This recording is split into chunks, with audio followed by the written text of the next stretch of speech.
I'm going to make another video talking about getting jobs. I plan to make even more.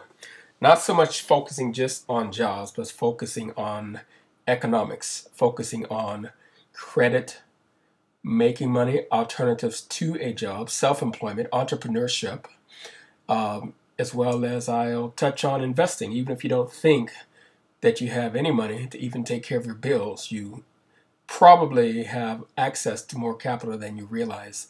And now is a good time to start investing and making smart moves that will benefit you tremendously at a later point in life. I realize that I come across as being very optimistic, even in the face of an economy when people are typically pessimistic. I don't believe in being pessimistic. I believe in being optimistic. I also believe in being realistic. And the reality is that it's not as bad as people are making it to be. Okay. I personally, I know it doesn't sound good for one person to say that they're not personally experiencing the downside of this economy. There's also an upside to it, and many people are reaping the benefits from that. And it probably pisses people off a bit, but that is the reality. It always will be a reality. And I realize that even though I am giving very clear and concise, systematic ways to approach this, and talking about on my other video, my last video, I talked about the numerous temporary employment agencies, and I actually showed you the current listings of temporary employment agencies and the fact that many of them are still in business. They're still employing people on a regular basis, so the jobs are out there. But I realized that's not enough. Some people want to see more. So what I did is I went into Google. I put in these words: many jobs are not filled due to lack of qualified workers. And look what popped up. As recently as April 24th, 2012, this last article came up saying shortage of skilled workers leaves 10 million jobs. Today is July 26th. Now let's click on that. You don't have to accept anything because I say it. I don't want you to. I back up whatever I say with evidence. And the bad thing about it is that you can either listen to the pessimist or you can listen to the optimist. The pessimists are not going to benefit you. The only thing they're going to do is make you feel better about the excuses that you accept.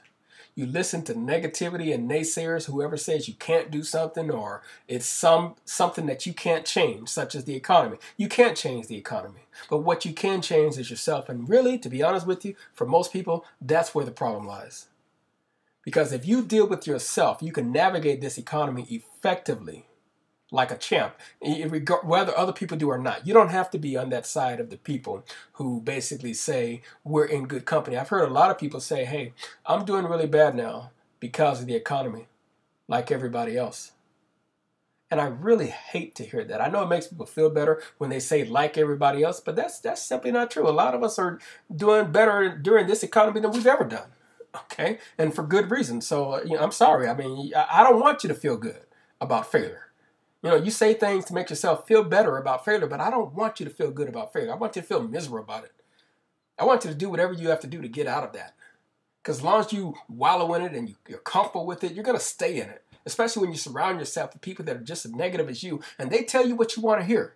I'm not here to tell you what you want to hear. If you don't want to hear the truth, I mean hardcore truth and reality, shooting from the hip, no stone unturned, not biting my tongue, you're in the wrong place. Don't subscribe to my videos, unsubscribe, and don't come back. Because it's going to get worse. I'm going to give you reality. I'm going to give you the truth. Okay, let's read this article. Shortage of skilled workers leave 10 million jobs unfilled. Report says economic growth rests with skilled workforce, according to study by World Economic Forum and Deloitte Touche Tomatsu, however you say that. About 10 million. Listen to this. People talk about there's no jobs out there. See, that's you blaming the economy. That's you blaming the government. That's you blaming the system. That's you blaming somebody else for why you don't have a job. You're saying there's no jobs out there. But what does this say? Here's reality for you. And like I said, this was April 24th, 2012. That was just a few months ago. About 10 million, listen carefully, manufacturing jobs cannot be filled worldwide. Why? Because the jobs aren't there? No, the jobs are there. They cannot be filled worldwide because of a shortage of skilled workers, according to a report released Tuesday by the World Economic Forum and Lutoich Tamatsu Limited. Okay, shortage of skilled workers. Now, I know there's a lot of you who don't think that's your fault. You're not a skilled worker. You're going around looking for a job, but what do you have to offer? What skills do you have? What knowledge do you have? What training do you have? And I'm even talking to you college graduates. Most employers don't give a rat's butt about your degree, to be honest with you. They have one question for you when you walk through that door. What do you know? What can you do? How does it relate to what we do? That's what they want to know. Shortage of skilled workers. Okay? That's why one of the reasons I talk about getting temporary jobs, so you can start getting some skills and some experience under your belt, because it's really not that difficult. If all you've done is gotten a liberal arts education and somebody misled you and made you feel that if you go to college for 4 years and get some degree, whether it's in some liberal arts or humanities or art appreciation or basket weaving or studied Shakespeare or majored in English or something like that, or world history, or they don't care about that. They want to know, what do you know? What can you do? How does it relate to us and what we do? You don't have a skill. You don't. And that is the problem. They cannot find skilled workers. Let's read the rest of it. In the race to future prosperity, nothing will matter more than talent. Talent. Talent. Greg Giffey, co-author of the report, said in a statement, the skills gap that exists today will not likely close in the near future, which means companies and countries that can attract, develop, and retain the highest skilled talent, from scientists, researchers, and engineers to technicians and skilled production workers, will come out on top. Listen, if you're not a scientist, a researcher, or an engineer, or a technician, do not be dismayed by those words. Skilled production workers. What is a skilled production worker? That's anyone that has a skill that can be utilized in production. And I'm going to tell you, a lot of those skills can be obtained on the job. But when there is this much competition for jobs and such a shortage of skills workers, I guarantee you they're going to be looking for the best. And they're going to define the best by those people who can demonstrate their aptitude. But the reality is, and this is something nobody wants to tell you, people that can do exceptionally well on exams, tests, any type of exam, any type of test. The type of people that would traditionally do very well on an IQ test, those type of people will never, ever, ever, ever, ever, ever, ever have a problem getting a job, because a lot of times you have qualification exams that basically are IQ tests. That's basically what they are, because they don't expect you to know the job. They're trying to determine who should we hire and train for this job. They're going to teach you the job. They're going to teach you the job skills. They're going to teach you everything you need to know on the job. But they can't just take the first person in line to apply for a job. That's why they give qualification exams. And you got to kick butt on those exams. If you can do that, you will not have a problem. And quite frankly, it doesn't matter what your work experience is or even what your education is. If you can do well on those tests, you will not have a problem getting the better jobs, because they will train you on the job and teach you marketable skills. I mean, even at an engineering level, and pay you while you're learning. That is a fact. Let's see. Let's read another one. June 27, 2012. One explanation is that many would-be workers lack the necessary skills to fill those positions. There is higher demand for skilled jobs and less, it probably says, less demand for unskilled. We don't have to go to it. Employers, qualified workers aren't in the jobs pool. That was in June 4, 2012. It's not just a lack of jobs. Many companies complain that they cannot find enough skilled workers to fill the positions. Okay? They cannot find enough skilled workers to fill the positions. Let's read the next one. Why companies can't find the employees they need. October 24, 2011. But the real problem may be that so many companies don't do training anymore or allow. Let's just read this one. Let's read it. Let's click on it. I want this to be a reality check. Don't make excuses. Just do what you have to do. Why companies aren't getting the employees they need. The conventional wisdom is that our education system is failing our, this computer,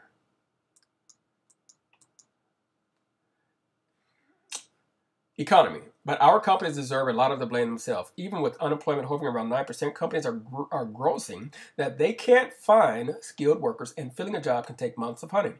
Employers are quick to lay blame. Schools aren't giving kids the right kind of training. The government isn't letting in enough high-skilled immigrants. Now, how does that sound if you're an American? The government isn't letting in enough high-skilled immigrants. The list goes on and on, but I believe that the real culprits are the employers themselves. With an abundance of workers to choose from, employers are demanding more of job candidates than ever before. They want prospective workers to be able to fill a role right away without any training or ramp-up time. Well, I don't have to agree with everything I read. This person's a writer, just as I am, and they're entitled to their opinion. Let's see. Because that part is just simply not true. I don't know where he got that from. It's true in some cases, but not in all cases. Let's see. In other words, to get a job, you have to have that job already. It's a catch-22 situation with workers, and it's hurting companies and the economy. There's some truth to that, but it's not a total truth.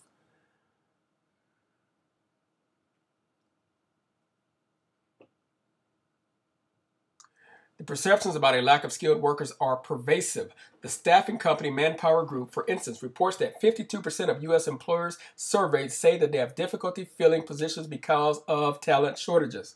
And that's why I told you, that's another reason. There's a myriad of reasons that I told you on the other video about temporary employment, because these very companies, these very same companies are still hiring temporary employers. Okay?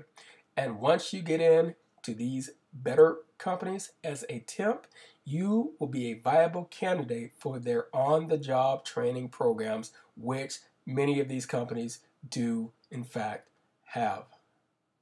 Okay? Now let's just look at an overview. Square pegs, round holes, an overview of the employer-candidate mismatch. 52% of U.S. companies report difficulty filling jobs. You talk about difficulty finding a job, more than half the companies are saying they have a problem finding people to fill the jobs. Okay? Now wrap your brain around that. All these people out of work saying that they can't find a job, but then you got more than half the companies out there saying what they can't find is people that are qualified to do the jobs.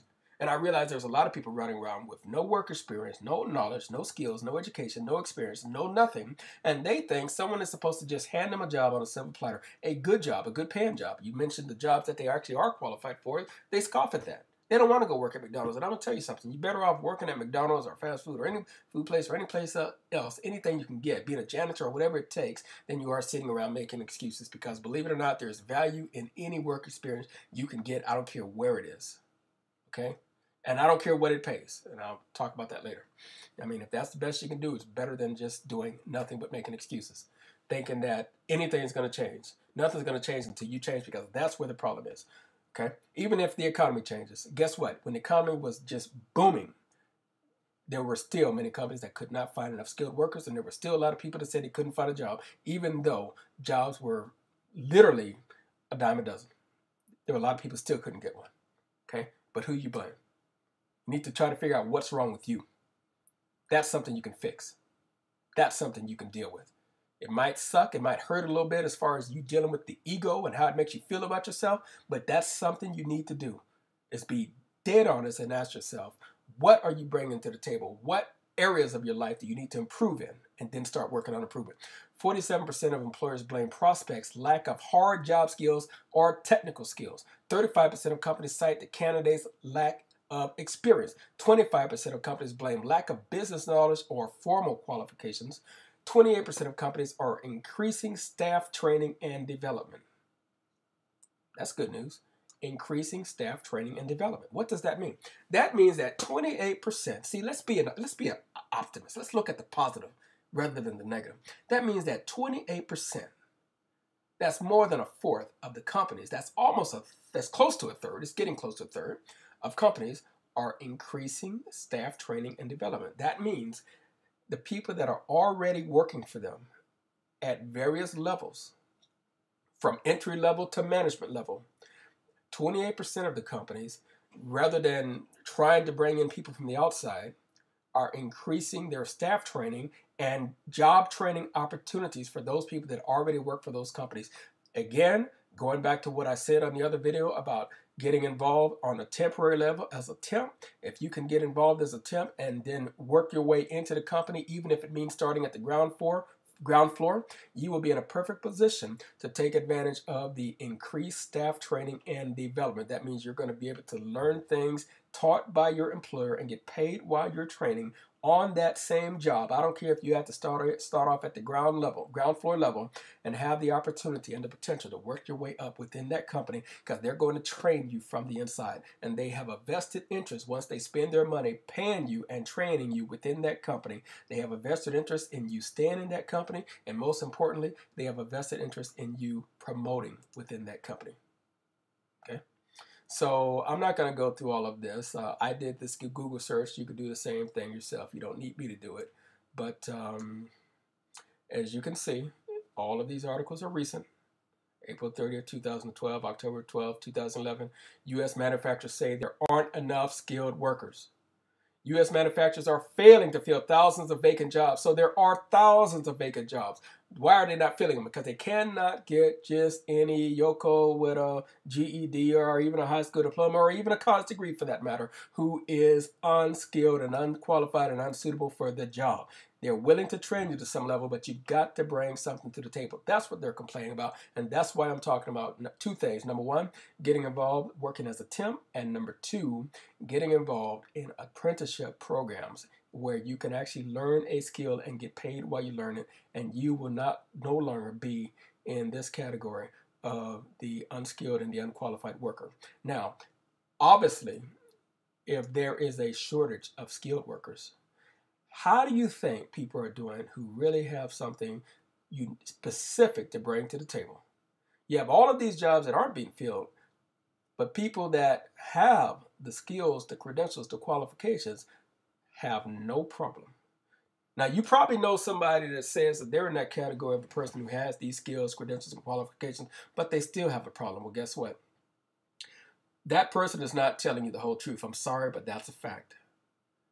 They're leaving something out. There's always a reason. And I'm going to say this before I end this video. There was a woman on a radio program I used to listen to. She called in and basically said that she had a lot of credentials and she was very qualified, but she couldn't find a job. She basically said, she had a college degree. She didn't mention what it was, which tells me it was something non-specific. It was something that basically says, yes, I went to school for 4 years, yada, yada, and I can read and write, and I'm somewhat articulate. Nothing specific. She also said she had a certification in computers. That's exactly what she said. She said, I have a certification in computers. And she said something else that pretty much let me know that she basically was bringing nothing to the table, little to the table at best. Okay? She didn't realize that. She thought she was very qualified, but she wasn't. And I would ask that woman, qualified to do what exactly? Her response would probably be, I can do anything. They just give me a chance. That's not good enough. You're not being honest. And when you say you have certification in computers, what does that mean? You know how many people I've dealt with and talked to and actually employed who had certification in computers, as you're calling it? Something very germane and non-specific. When going to one of these generic computer classes where they basically teach you how to turn a computer on and how to operate your mouse and where the screen is and where to put a disk and where to put a CD and pop it out and things like that. You might learn a little bit about spreadsheets or data entry or something like that, but nothing that I'm going to be impressed with. Nothing that anyone's going to really truly be impressed with. Okay. And we can talk more about that later, but I'm sorry. The best thing about those types of classes is if you don't know anything at all about computers and you want to buy a computer or have a computer on your desk at home, those classes will probably help you navigate the computer a lot better than it would if you didn't take those classes.